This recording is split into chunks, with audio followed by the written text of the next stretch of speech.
cerahku, matahari bersinar, ku gendong tas merahku di pundak. Selamat pagi semua, ku nantikan dirimu di depan kelasmu, menantikan kami. Guruku tersayang, guru tercinta, tanpamu apa jadinya aku? Tak bisa baca tulis, mengerti banyak hal. Guruku, terima kasihku. Nyatanya diriku kadang buatmu marah, namun segala maaf kau berikan.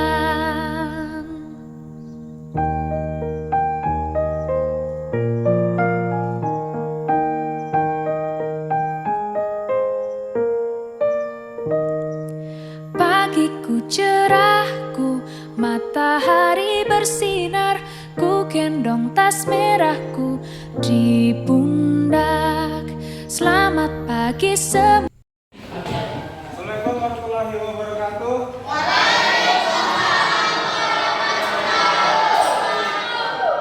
Apa kabar anak? Baik. Seperti biasa, sebelum mulai materi ini kita membaca doa dulu ya. Silakan berkat. Mari kita berdoa.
Pada untuk kali ini materi kita yaitu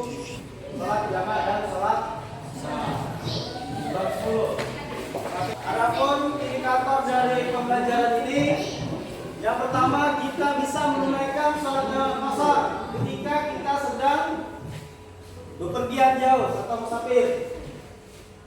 Yang kedua, kita bisa menghayati perilaku disiplin sebagai implementasi dari pelaksanaan salat jamak dan qasar. Yang ketiga, kita mampu mengartikan dari salat jamak dan qasar, juga menjelaskan syarat-syaratnya dan menjelaskan macam-macam salat yang bisa dijamak dan qasar. Oke, untuk lebih jelasnya lagi, perhatikan materi berikut ini.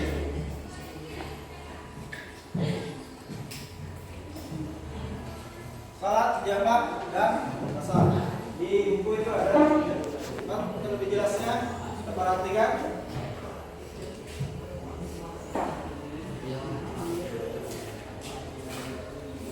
Salat jamak dan qasar.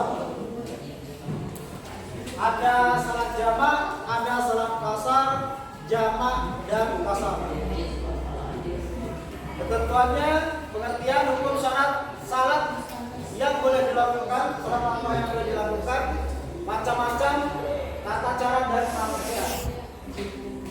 Tinggal surat An-Nisa yang 4, surat 4 ayat 101. A'udzubillahi minasyaitonirrajim. Bismillahirrahmanirrahim. Wa idza darabtum fil ardi falaisa 'alaikum junahun an taqsuru minas sholati in khiftum ayyaftinakumul ladzina kafaru innal kafirina kunalakum aduwwum mubin. Yang artinya, dan apabila kamu berpergian di muka bumi, maka tidaklah mengapa kamu mengkosor sembahyangmu jika kamu takut diserang orang-orang kafir. Sesungguhnya orang-orang kafir itu adalah musuh yang nyata bagimu. Itu dalil dari salat jamak dan qasar. Perhatikan, salat jamak dan qasar ini merupakan aktivitas salat wajib yang khusus diperuntukkan bagi umat Islam yang dalam kondisi tertentu, tentunya dalam perjalanan. Ya. Jadi maksudnya di sini tidak ada istilah untuk menunda sholat, karena hal yang terpenting dimanapun umat Islam berada, kewajiban sholat tidak boleh ditinggalkan. Oke, lanjut. Sholat jamak. Sholat jamak itu menggabungkan dua sholat fardu, ya, yang dilaksanakan dalam satu waktu. Seperti kita mengerjakan sholat zuhur dengan asar, yang keduanya dikerjakan dalam waktu zuhur, ya, atau dalam waktu asar saja. Sholat maghrib dengan isya, ya, dikerjakan pada waktu maghrib atau isya.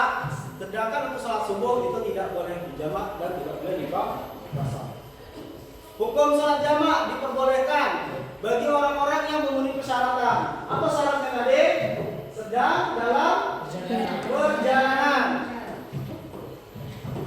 Sholat yang boleh dijamak yaitu zuhur dengan asar, maghrib dengan isya.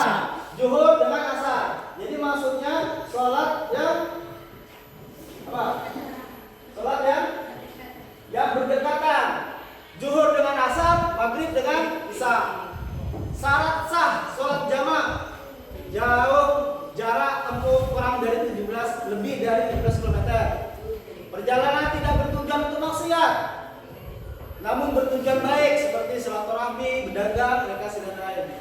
Dalam keadaan takut dan rasa sangat khawatir seperti perang, sakit, hujan lebat atau pada bencana alam. Macam-macam sholat jamaknya ada dua, ada jamak takdim, ada jamak takhir. Jamak takdim maksudnya dilakukan pada waktu yang pertama. Zuhur dengan asar dilakukan pada waktu zuhur. Maghrib dengan isya dilakukan pada waktu maghrib. Itu takdim. Jadi jadwalnya di waktu yang pertama. Kalau jamak takhir itu salatnya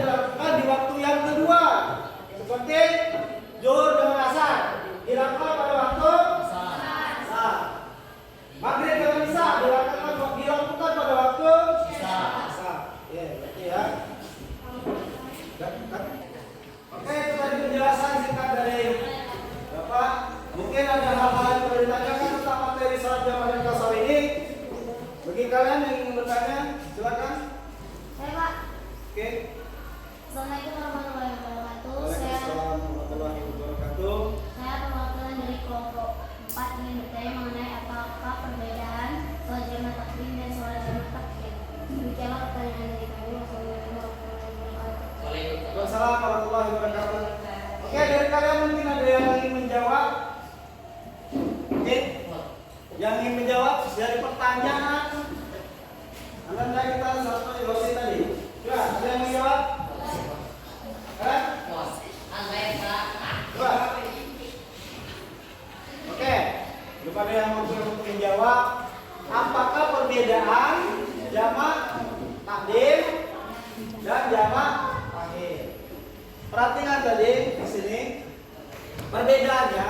Kalau jamak takdim itu dilakukan pada waktu sholat yang pertama, zuhur dengan asar. Jadi dilakukan di waktu zuhur. Jadi dia pertama.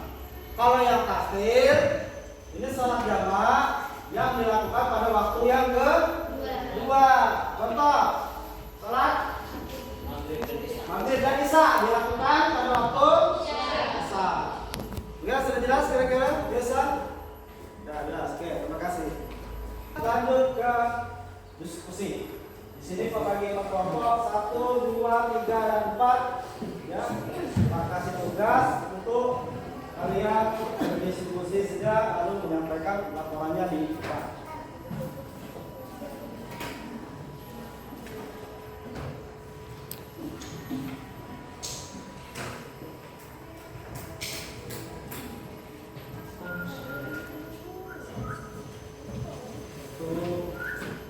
Diskusi kedua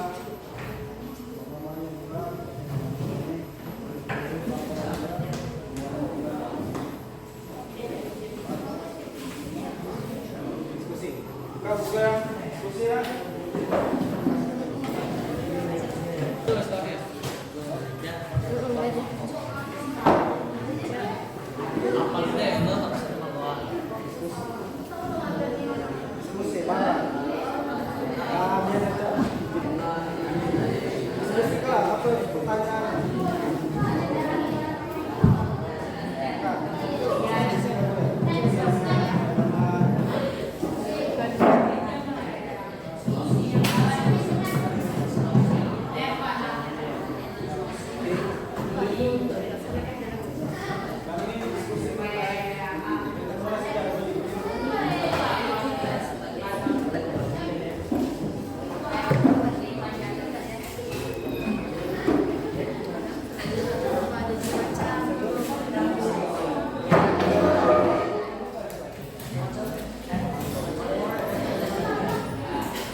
kami mungkin masih ada kekurangan dalam pelaporannya.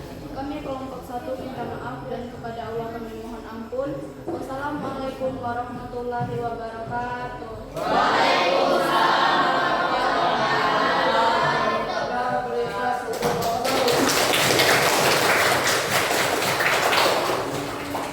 Selanjutnya laporan hasil diskusi dari kelompok 2 kami silakan.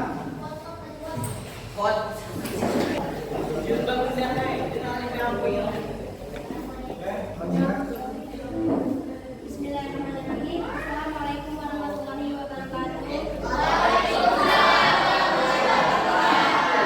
Perkenalkan, kami dari kelompok 2. Saya bernama Rupita Lestari dan sebelah saya bernama Rizka Puspita Indah. Perkenalkan, nama saya Maksura Danti.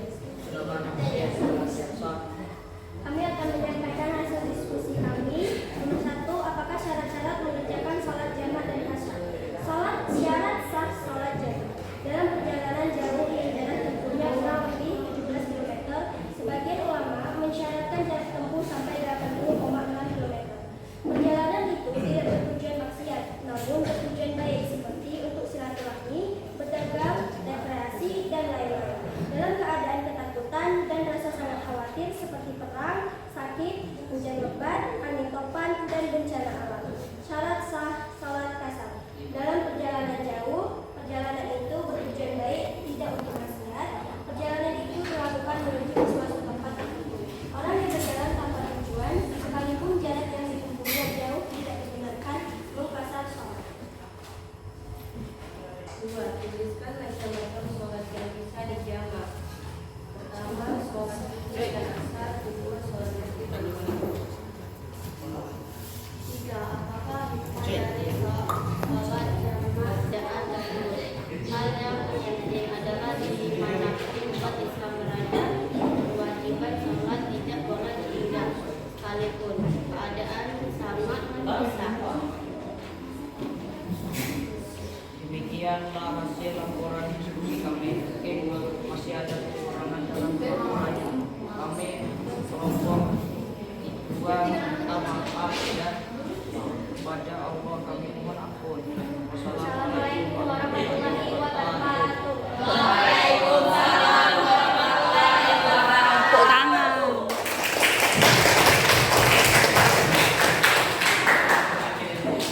Ya. Dalam selanjutnya laporan dari kelompok 4. Pada kelompok 4 kami silakan.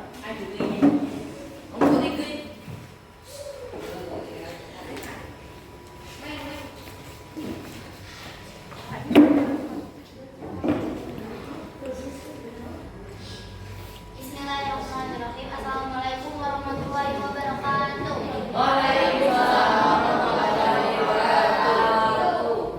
Perkenalkan, kami dari kelompok 4. Saya bernama Yesa Sobda Siti Anugrah dan sebelah saya dan saya Grita Arya Sapitriane dan saya Rafael Zepin. Dan saya Raffi Ramadhani. Kami akan menyampaikan hasil diskusi kami. 1. Apakah syarat-syarat mengerjakan sholat jamaah dan kasar? Syarat sah sholat dalam perjalanan jauh. Perjalanan itu bertujuan baik, tidak untuk maksiat. Perjalanan itu dilakukan menuju ke suatu tempat tertentu. Orang yang berjalan tanpa tujuan, sekalipun jarak yang ditempuhnya jauh, tidak dibenarkan memaksakan sholat. 2. Jelaskan macam-macam sholat yang bisa dijamak. Sholat maghrib dan isya yang dikerjakan pada satu waktu, seperti sholat isya dikerjakan pada waktu maghrib. B. Sholat zuhur dan asar. Sholat asar yang dikerjakan pada waktu zuhur. 3. Apakah hikmah dari sholat jamaah dan sholat kasar? 1. Meringankan atau memudahkan umat Islam untuk menunaikan sholat dalam perjalanan. 2. Tanda kasih sayang Allah kepada manusia. 3. Supaya sholat fardu dapat dilaksanakan dalam apa keadaan sekalipun.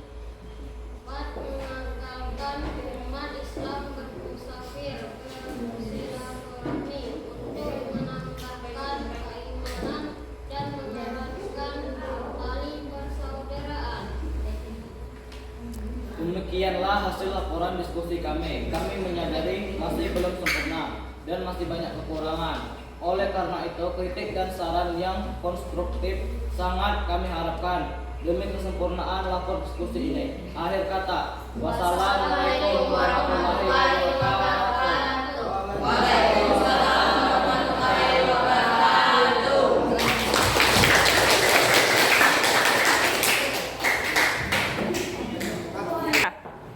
Oke, itu tadi adalah laporan hasil diskusi dari kelompok 1 sampai 4 ya.